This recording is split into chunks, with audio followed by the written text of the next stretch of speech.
Yeah, when I first came here, there was like 20 people in here out of the class of basically 100, so I called it No Attendance Friday.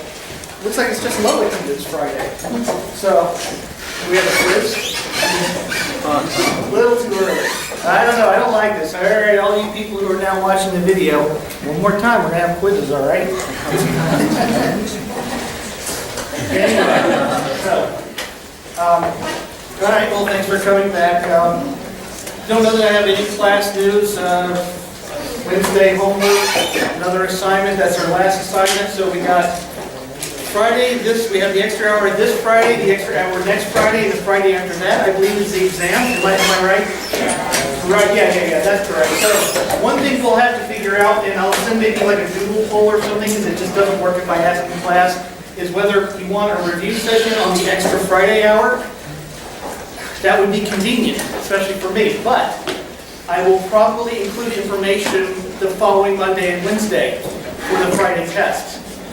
So we could just do like 2 lectures Friday and make Wednesday the review. So, okay, it sounds, well, we'll do the whole, because last time my class was a little upset. It's just kind of, you'd be surprised, that seems logical, but sometimes people don't like that. Yeah, thanks. So, okay, anyway, so we'll probably just have extended lecture on Friday next and Wednesday review, because I think people do, I don't like this, but I think people do just tend to cram at the last moment, and ergo, I should do it on Wednesday. Plus, it means that all material gets reviewed, otherwise I can't do that, and I don't think you like that. Now, because of the nature of the way I've been asked to redesign the curriculum, I am bloody likely, if I did the review Friday, I'm telling you that Monday and Wednesday stuff won't be on the test. So I think that is a good idea. Sorry for the depressing story last time, but folks, cancer has always been a part of my life. I just want you to be healthy. I want you to have a better life than Sue tonight. He murdered me. You get $1 million. Well, of course it's time to murder someone, because I never understood that, but anyway, so sorry to be a bit depressing. I don't know. Have any of you ever been to an infusion ward before? A couple? Yeah, a couple of you. Yeah, it's kind of awful. So anyway, be healthy. I ran 5 miles this morning. You can tell, right? Well, maybe not, but anyway. So, okay, let's get into the material. I want to do a quick review, and we're mostly going to cover heat capacity today. This will get you to questions 6 or 7 on the homework, and then unfortunately, so Monday I will cover the rest of the material to answer your homework. We'll get to question 7 today, and then Monday covers questions 8, 9, and 10. So anyway, so I hope you started on your homework. Now, if you have questions for me, let me also just throw this last bit at you. God knows I run my mouth that fast because it's way too long. For the next hour, I've only got about 2 pages of notes because we haven't really gotten anything terribly hard yet. I'm just going to show some partial tricks again. All right, but you paid me to be here all hour, and I want to be here all hour. I just don't have a heck of a lot to talk about. So we have questions, that's great, we'll answer those. Maybe that'll fill up the time like last time, or if not, I think you guys would like this. You don't have to stay. But if we don't have a lot of questions, because again, it's really, I hope you haven't thought it's like incredibly hard, because it's going to get worse, sorry. I could do this. I even wrote notes for it. I have full 5 pages of notes, that's an hour.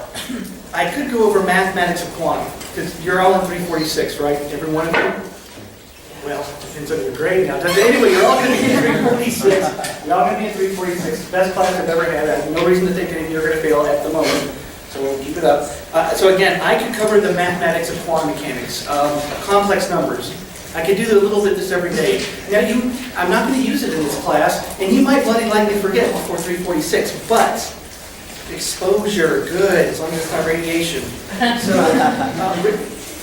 when you see it, even if you forget it, which you bloody likely will, it's the second time you're seeing it. The sparks will fire that much brighter, right, on the second time, even if you don't fully remember it. So I'm kind of inclined to doing that. So we'll see. Ask your questions, don't hesitate on that. But if I find I've got a good 20 minutes, at the end, instead of ending class, I'll go over math and quantum mechanics. And you are free to leave if you feel like, just do so quietly. But I think this is a good use of time. Because this isn't the hard class, right? Anyway, okay, I'm babbling and babbling, so let me stop. Okay, actual material. Let me review a tiny bit, because I always review a tiny bit, but also trying to help you on the homework questions. So recall, we've been talking about U, change in work plus the change in heat. And U itself is exact, so therefore it has a functional form, 1/2 RT times degree O freedom. So sorry for the abbreviation. Now remember that if T is constant, if T is constant and all these other things are constants, remember that the change of U is 0, and therefore the change in work is equal to the minus change in heat.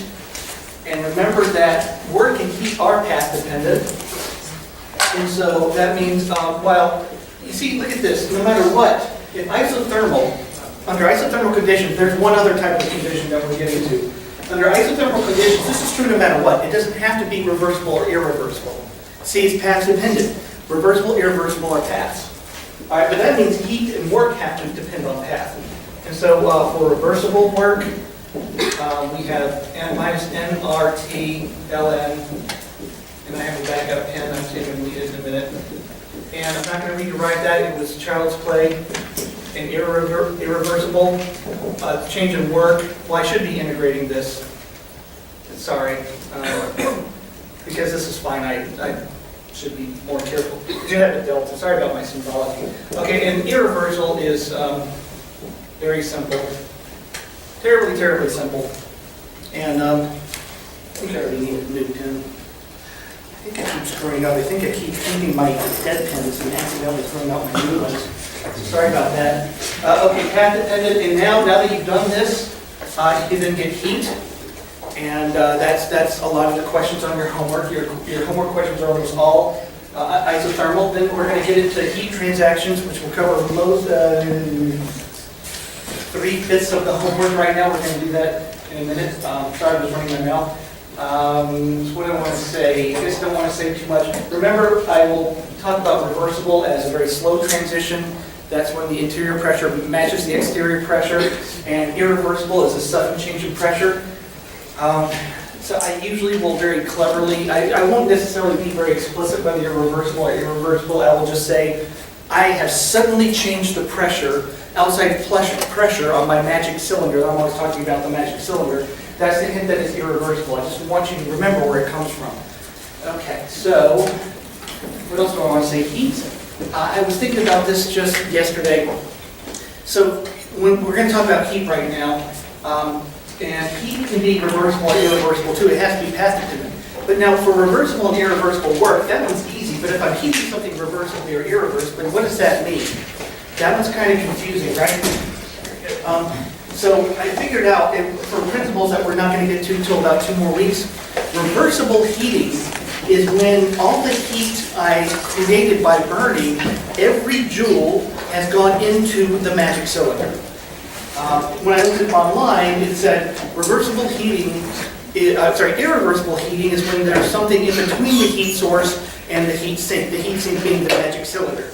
I know what that means that heat was lost. If something was in between it, that in between thing got hot as well, and that would be a loss. So reversible heating is just all of your heat, it was efficient, just like reversible work is the most efficient.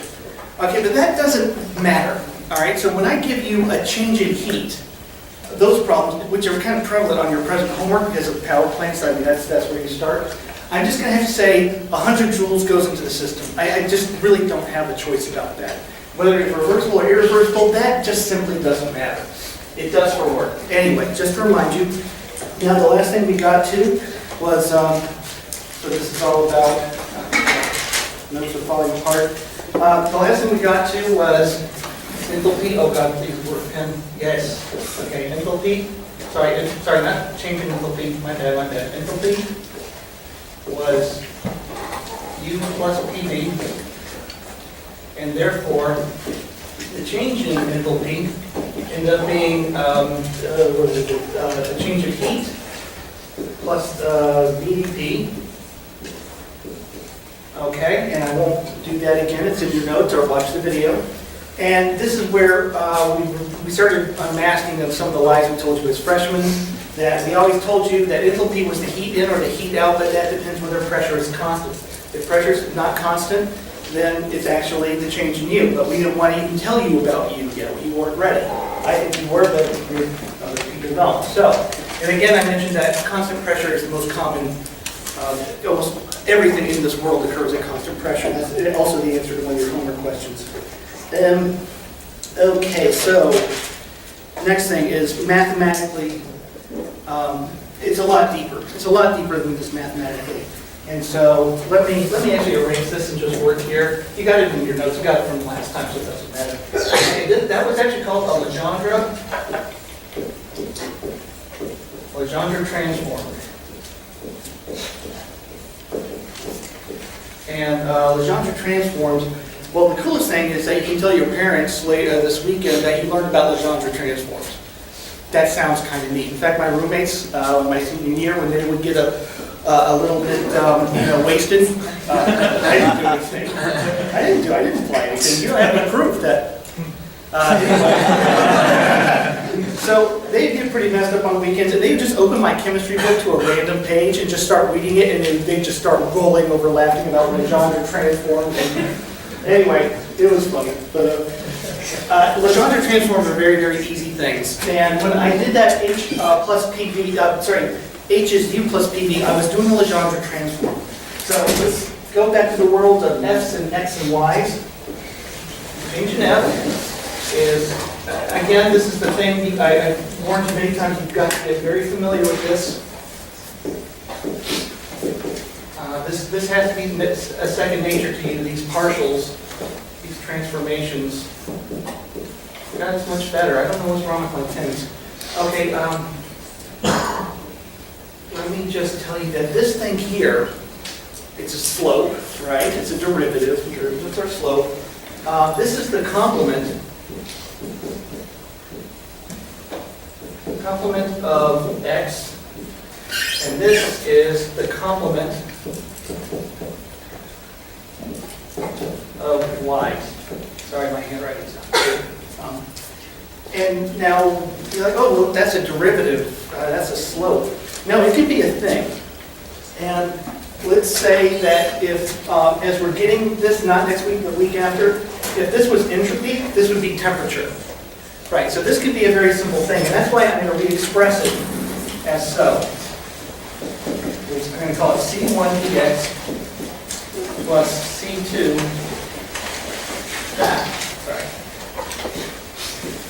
Okay. It's just going to be easier that way. It's going to save my wrist to do that. Okay, so that's the terminology. Now the question is, the Legendre transform is this. It's a new function, and I don't know what its natural variables are. Remember, I brought this up before, but this is kind of important. F has natural variables of x and y because I wrote it this way. So, and it's not a mathematical concept, it's a thermodynamics concept. You do not look at a math book and say, oh, there is no index part for natural variables. It's only a thermodynamic concept. And so we already know that the change in U is minus PdV. So U, by the way, one of its natural variables is V. Just throwing that out. Okay, now let's see what the natural variables of G are. And G is F minus, I can go two different ways because I want to follow my notes. I went with C2Y. So notice that I've subtracted from F its natural variable times its conjugate. No, there's no change. It's the natural variable, not the change in the natural variable. The natural variable times its complement of that natural variable. You want to know what is G a function of? Well, you do this. I mean, if I have to do this to figure out that F has natural variables of x and y, then I need to do the same with G. Watch this. No notes. Minus change in C2 times y. That is equal to, okay, I already got the formula for F, C1 dx, plus C2 dy. Now this product rule, I think, minus C2 dy, minus y change in C2. Okay? We get the side of this. C1 change in x minus y change in C2. There you go. Now note that whatever F is, if F is energy, so is G. Remember that units bit? Again, that's a good way to see now you're getting this. Why is it a good way to understand? Like, well, what is this function? Well, it's basically that function. It must be because it has the same units, but it is slightly different because, here's therefore, G has natural variables of x like F did, but it no longer depends on y. It depends on C2. Right? Because natural variable for F, natural variable for G. So G has different natural variables. It's a way to remove from a function it's one variable and instead switch it to its complement. So that's kind of terribly important, by the way. It's gonna be on the test, and not necessarily this derivation. Not that this is exactly hard, but it's where H comes from. And by the way, G, H minus, don't you remember, freshmen? TS. Yes, it's another Legendre transform. All of these functions are Legendre transforms. And let me point out to you that, okay, so let's start. Looks like starting only halfway raised this board. Okay, so now I pointed out to you that change in U, let's forget about E. So I'm only writing one term because I'm not ready to write the second term, by the way. And there will be a third term. U is clearly a function of V. So if I take U itself, and I'm going to subtract V. Now, looking at this thing here and comparing it to this right there, what is V's natural variable? Sorry. U has natural variables of V. I want to get rid of its dependence on V and put it on its conjugate. What is its conjugate? Get that? V? Close. I forget. All right, I shouldn't do this. Put it in this form. F has a natural function of x whose complement is C1. Look at this. So that one person who said something slightly different, louder? Negative pressure. Right, now you can be very literal. There's no negative there. There is here. Is equal to U plus PV. There you go. That's what it is. Enthalpy is simply a Legendre transform, and therefore H is a function of P. P is the natural variable. And let's see, what else I want to say about this? I just want to point out one thing, though, that remember when V was held constant, do you remember how much work can you do if volume is held constant? None, right? You can be pushing on the magic piston, but if it's not moving because it's stuck, you're not doing any work no matter how much you exert. Okay, and so then at constant volume, U was then what?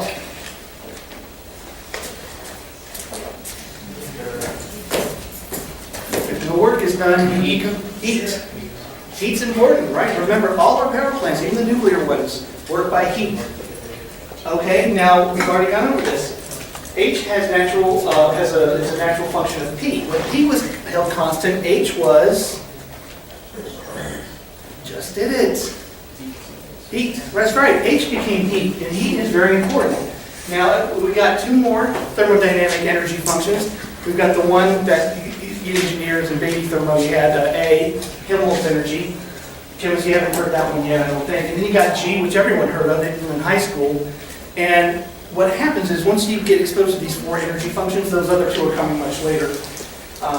When you hold their natural units constant, because that's how you do the experiment, they turn into magical things, important things. These guys happen to turn into heat. And they can turn into other things based on what we cover when we cover over their other natural variables. And the same is true of A and G. So I just want to get you used to that because it's coming up. Okay, forget all this. That's really all there is to say. Oh, sorry. I keep forgetting. This is something I always blow. Homework help. Let's see. Let's do the change in H, all right? I'm answering your homework question, by the way, so yeah, basically those could come out. All right, H is the change in U plus the change in TV. Now, it turns out that, especially in a situation where pressure and volume are simultaneously changing, this guy becomes kind of difficult, right? Because hopefully, now this also needs to be instant to you.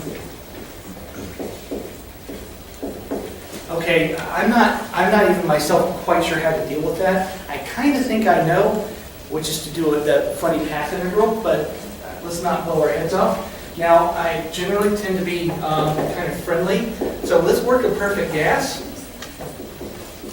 Okay, PV, what's it equal to? Now you see why I wasted your first week talking about perfect gas law. Okay, I'll keep moles constant, because it's really a bit knocker to do otherwise. R constant, change in U, plus MR. See, when things are held constant, they're not changing. They can come out of the, they can come out. Any of you are having trouble seeing that? Okay, now I'm about to start talking about heating things up, but I haven't done it yet. So I've been talking about isothermal transitions. Isothermal transition change in U is what? 0. Okay, that's 0. And this is 0. Change in temperature 0. Right, it's very easy. Isothermal change in U is 0. Reversible or irreversible. H, change in H under isothermal conditions is 0. 0 joules. Don't forget units. That's a point off if you forget that. I can put it in other units like horsepower per wheel or something. I don't care. As long as you have units. And so there you go. Important thing, remember isothermal, just write down delta U, delta H, 0. 4 points on the test automatic. You don't even think about it. So I'm kind of smarting with it because last time I forgot to talk about this with the last class. And you're kind of screwed on the homework. Okay, so that's all I got for you now. That's a good bit of your homework. Now, heat capacity.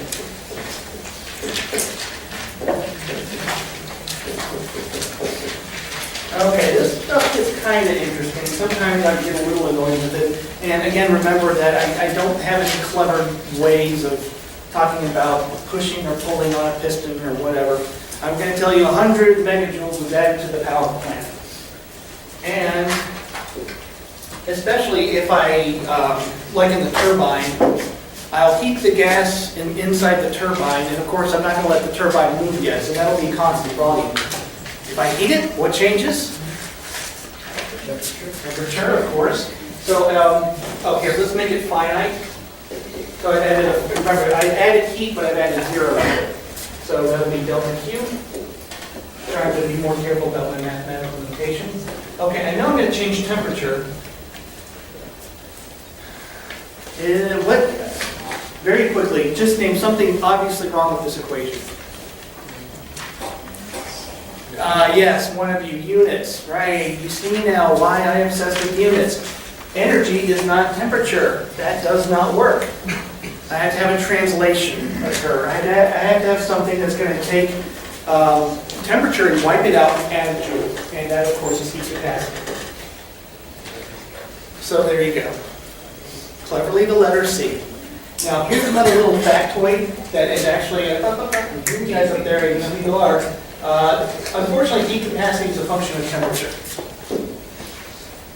And that's the answer to one of your homework questions, by the way. You see, if you come to class, I'll just spill my guts like a dead fish, which is disgusting. So, for the most part, now I do have one of the homework questions I asked you to kind of look into the temperature dependence of heat capacity. And the heat capacity doesn't change. Guys, right, all right. So the heat capacity does not change a hell of a lot at normal room temperature. So we heat a gas up, its heat capacity will increase, but it's not like a gigantic effect until you're talking about rocket science, and we're not really doing that. I just want you do need to know that that is true, and it's because you're going to do a calculation and you're going to find that the results aren't quite right. And I'm telling you that on the homework, and the answer is because the heat capacity is temperature dependent. For the most part, I will always ignore this. I'm just going to give you a number and just work with it. I want you to know that but I don't like to just throw complications that I just don't feel are tremendously necessary. Because, you know, you get the big concept. I don't care if you increase your accuracy by 1% to reality, and the reality is you're not going to really do this stuff anyway. Okay, now, here's one thing. Now, heat is path dependent in a way that I really have no good way of inserting into a question, but it is path dependent, and that means this part has to be path dependent. Now, this is just whatever, and that means that the path dependence has to be on this sucker right here. And so, just like, here's another thing. Heat is the change in U if volume is held constant, and heat is the change in enthalpy if pressure is held constant. So I'm saying that this thing is going to have to take more than one form. It's going to have to do that because it's either U or H. And as you do more homework questions, you're going to find U and H are not the same. They will not come out to the same number. So I need to have two different forms of this. So what I'm going to have, I'm just going to tell you that I'm going to make sense why. At constant volume, you have heat capacity at constant volume. It is a different number than at constant pressure. You have heat capacity at constant pressure. They are not the same. Heat capacity at constant pressure is actually slightly bigger. And anyway, I'll go over that in a little, just in 5 minutes. So these are not quite the same. Actually, heat capacity at constant pressure is definitely, sizably, not like twice, but it's definitely bigger than heat capacity at constant volume. Let me just tell you a little bit more about how to calculate it, and I'm going to explain why that is. Let me point out to you that Q at constant volume is the change in U. So therefore, let's see here. Let's go back. Let's do this in differential form. Change in heat is the change in is CV. So I'm just telling you this is at constant volume, and therefore CV is the change in heat over the change in temperature, which is then the change in U over the change in T. And remember, I need to do this. I need to do it here too. Sorry, don't mess up your notes if you didn't write it. So anyway, so that's definitely true. And at constant pressure,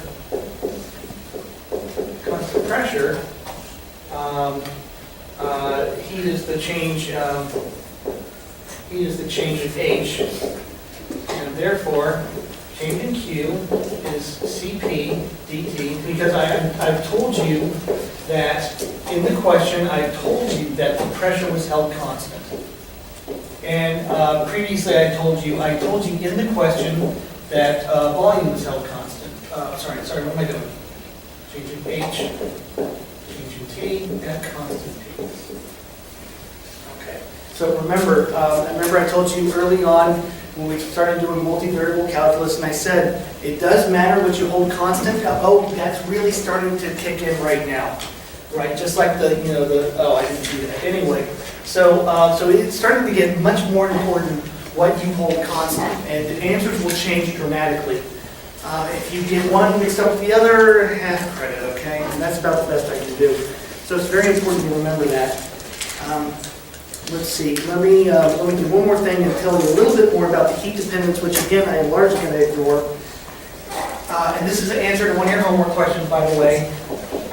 Okay, change in U over the change in T at constant P. Now, remember that U has a functional form because it's exact, and that is, it's up there. 1/2 RT for degrees of freedom. Let's do N2. Okay, N2. N2 has 3 translations and 2 rotations, so 5/2 RT is what U is. Okay. For those of you who looked at the homework, I've asked you to explain trends in heat capacity for a couple of gases. All right, I'm giving you the answer right now, by the way. Okay, for N2, let's see, I've got the change in 5 halves RT. Okay, I just did this a second ago. When I talk about the change in a constant, what do I do with it? What? Erase it? Take it outside. Don't delete it. Some people try to do that. 5 halves R, change in t with respect to t, the constant v. Now this time the constant v does not matter. It's you just got to learn when it matters and when it doesn't. What is change in temperature over change in temperature no matter what the condition? 5 halves R. There you go. So if N2 is on that list, I don't remember, I change it up every year, obviously. I just don't want guts. That's the answer to the homework question, all right? And while I'm at it, I'm not really following my notes. I don't feel like following my notes right now. Let me also tell you that CP minus CV, and we're going to prove this on Monday. Remind me, that's Mom's birthday, all right? Remind me to call my mom. It's Monday. 70. Anyway, she's doing good. We're going to take her to Europe this summer, actually. And anyway, now this is, now you know how to get CV. And now I asked you to explain on the homework the trends in CP and CP, and now you have that other part of the puzzle. And let me explain why. Now we're going to do a really horrendous type of derivation to prove this, and that's when you're going to see how things get hard in this class. That's on Monday, actually. Don't freak out. I'm going to do a couple of example problems that are going to be similar to what we do on Monday, but Monday you see where this class gets hard. Because, I mean, I know I started out with P equals nRT, I was there. I know that you're probably crossing your eyes like, oh, come on, really? I'm not learning anything. They just pulled $1,000 to drool on himself. So you will see it get kind of hard. But let's see, what do I want to do? Okay, so CP is bigger, but it kind of makes sense.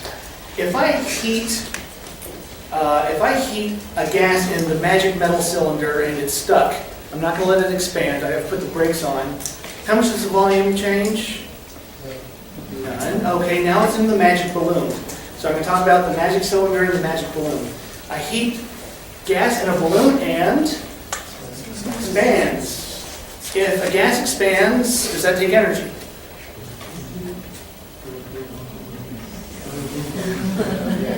What would we call that? Come on, work on it. Think. I'm so clever. Anyway, yes, it's work. Work is energy. So in the magic balloon at constant pressure, you heat the magic gas, it expands, and that's work. And that means that some of that heat has gone away. I can't change the temperature as much at constant pressure because that meant that all the energy went to changing temperature, but it didn't. It didn't because some of it was lost as expansion, which is energy, and therefore the temperature doesn't rise as much. Now, if you get stuck when I ask that on the test, I'm not sure about it yet. I'm just saying it certainly is an easy question. Okay, I'm going to just do this. Sorry. Again, my symbology is bad, my math symbology, because it rarely matters whether I do the symbols right or not. It doesn't really matter. Okay, now my point is CP is higher. Let's think about this. So I want to heat the gas in the balloon as much as I want to heat the gas in the box, in the metal box. Okay, to get the same temperature, when this is higher, this has to go, what was that? Higher or lower? A lot of you just said lower. A lower number over a higher number is a smaller number. Again, I want to get the same temperature in the metal box and in the balloon.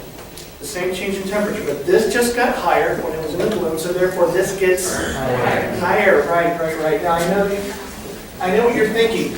All of you who just said it gets lower is oh, well, it changed. If this changes, then that has to change the other way. You know, there's a change. This went up, so therefore that went down because there's a change. And change means up goes to down. No, no, no, no, no, no, don't think that way, that's wrong. It's because if this is a higher number, that has to be a higher number to cancel out that being a higher number to get the same number. All right, it's very, very simple. It's elementary school. It's just that your gut sometimes leads you in the wrong direction. So that's why heat capacity at constant pressure is higher than heat capacity at constant volume. I told you how much. Next time we're going to prove it. And last but not least, let me tell you about heat capacity at constant. We'll do N2. And here's the heat capacity. And of course, it's going to have joules per K. And I'll draw a little graph. This is temperature. We start at 0 K. Sorry, that looks awful. Let's go into tens. So this is kind of like a log scale. Let's go to the thousands. So this is a bit of a log scale. I really shouldn't draw it this way. But this is how it works. Heat capacity initially is, is it really 0? Yeah, heat capacity initially is almost 0. And when you're in the tens of temperature, this is terrestrial. Terrestrial is right about here. You get this like CV equals something times T to the third power. You get that kind of rise. And then you get to temperatures that we live in, and it just levels off hugely. It does rise. Let me. This is a little bit of an over-representation. It's going to rise again, and it's going to level off. And rise very slightly. Okay, so again, this is a very wide range of temperatures that we all exist at. Now, what's happening is allowing the thing N2 to translate. It's probably a solid, right, when it's really cold. So it's kind of starting to shake a bit. That's kinetic energy. And that means that when I put heat in, it absorbs it by shaking. And as it gets warmer, it has more ability to shake, and it can suck that energy away and use it in a way that it doesn't feel like temperature anymore. And then when we get to terrestrial temperatures, it can translate and rotate. So remember that I can represent rotation just like I represented vibration as a parabola. It's kind of funky how you do that. And this is a rotation. I'll just call it rotation. A rotational coordinate. That would be like an angle, essentially. And remember quantum mechanics. You've got these defined energy levels. So now it takes translation, the quantum mechanics of translation are such that the energy levels are shockingly close together, like unmeasurably close together. And that's why even with warming something 1 Kelvin or 2 Kelvin or 3 Kelvin, they can translate. You don't have to draw all these lines, by the way, I'm just trying to be dramatic. It takes nothing in terms of heat energy to cause something to translate a little bit. So, and that's what it will do with the energy, and that's why its heat capacity increases, because it's taking that energy and doing something with it that I don't perceive as heat. Now, these guys are RT about the spacings in quantum levels, where T is on the order of 100, say about 100K. So that's about the energy spacing. So until I get to about the 100K, about where, we might experience in our lab, not in our home, but in our labs and whatnot, temperatures that we generally exist at. See, the translate, so as you crest up to here, you're starting to translate and rotate. All right, and so again, the rotation becomes a heat sink. And so, and again, if something hits if something's hitting a wall, I put my hand against the wall, it's warm. But if that molecule was rotating quickly or not, it wouldn't have mattered. Ergo, the heat capacity is higher. It took that energy and started rotating, and I just don't feel that as heat. And therefore, to get it hotter, I had to put in that much more energy. And it does get hotter because it does translate more, but it will rotate more as well. So again, think of heat capacity as heat sinks. Now, up here, when you're talking about rocket engines, of course, you add heat, it's going to translate more, it's going to rotate more, and now it vibrates more as well. Because it wasn't vibrating at all. Remember, it was always, the vibration was always this. I warmed it, I warmed it, I warmed it, I warmed it. It just didn't care. Then I put it in a rocket engine, and then it did that quantum step. And then I put it in a super rocket engine, and then it did that next quantum step. Right? Whereas rotation, when it was here, the rotation was just doing this. And as I pressed up into room temperature, it suddenly does this. Now it went up a level, then it goes up another level, and anyway. And things literally do, they jump like that. In the blink of an eye, you didn't even perceive it. Anyway, where am I at? Okay, I've got 5 more minutes. And, yeah, okay, and let me do some more homework help with it. Give you something that's kind of cool about heat capacity, and we'll stop there. Okay, so, magic balloon. I add some heat, and the balloon expands, and that's work. Now remember, I told you that that's negative work, right? I want that to be second nature to you. Expansion is negative work, because that's energy out of the bank. Energy into the bank, contraction is positive. It's always good to store energy, right? So you remember that. All right, now my question is, heat into an expansion, and I mentioned that that's how we designed the car engine to turn the crankshaft based on expansion, not contraction. We could do it, it just wouldn't work very well. It's a practical thing. It doesn't have to be that way, but it just practically does. So I want to heat something, have a cylinder expand, and turn a crankshaft. Now my question to you is, of course we're going to do that in the cylinder, which will be a fiduciary for a magic balloon. Now, I'm asking you this, the best thing to do is turn all that heat to work, right? Is that possible? No, of course not. You engineers, you know you're engineers. Again, you chemists, these guys have already taken thermo twice now, so, or once or twice? Twice. Anyway, so yeah, you're not, as much as you can expand the balloon, the gas still gets hot. You can't expand the balloon such that the temperature never changed. If the temperature never changed, then all the heat turned into work, and what we're getting into when we cover the second law of thermodynamics is that that is impossible. So, okay, homework help, we'll take the 10-minute break, and then hopefully you have questions. I do have candy. And I do have some candy. I want to point out to you, the people that you took candy from a stranger. I didn't know that. Okay, so this is something I just don't care too much about, and so I'm not inclined to put this on a test, by the way. But I did put it on the homework just because I kind of thought I could ask a clever question about it, just for the hell of it. And I might use it one more time, and this is just a little bit of a calculator exercise. I try not to do that too much. I don't like calculator exercises. That's okay when you're a freshman. You're not freshmen anymore. But occasionally I do it just because you do have calculator questions on your MCAT, you have them on your GRE, so I'm not going to make them go away, but I don't care. So this is, again, a matter of curve fitting, and I've already said many times I don't really care much for curve fitting, but, you know, whatever, it's a question. Now, if I integrate, changing Q, I get the macroscopic value. Now that is the same thing.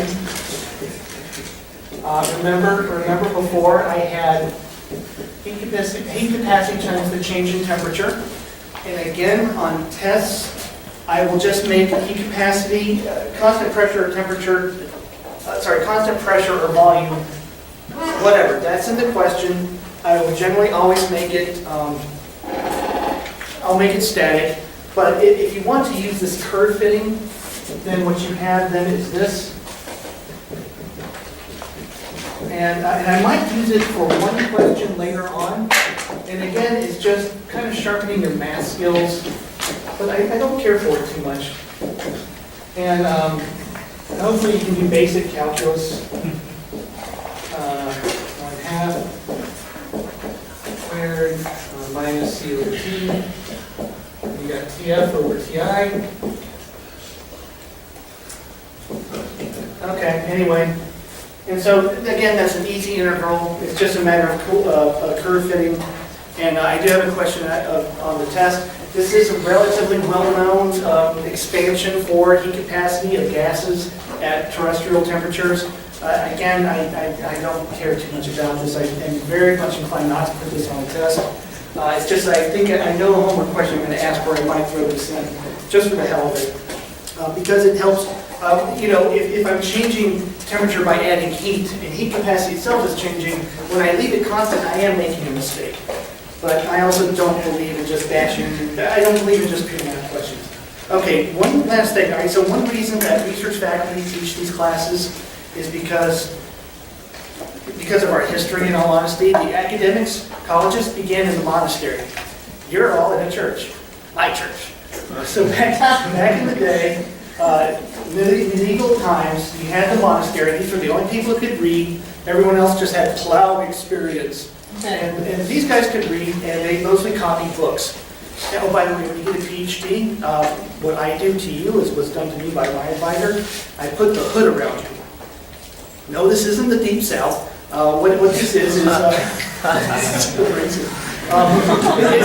it's this like shawl-like thing. It's like, okay, you now have a PhD. I, as your PhD advisor, put this thing around your neck. And so it's just this weird little shawl. Actually, it goes the other way. This way, it's just, it's regalia. It's academic regalia. Where does that come from? It actually comes from the monastery. And monasteries were the only people where people learn things, and that is where we get colleges from. The hooding represents the graduation of the priest. You see, when they were doing what they did, which was simply rewriting books all the time because there weren't enough books and you had to write them by hand, it got cold. It got cold in the castle.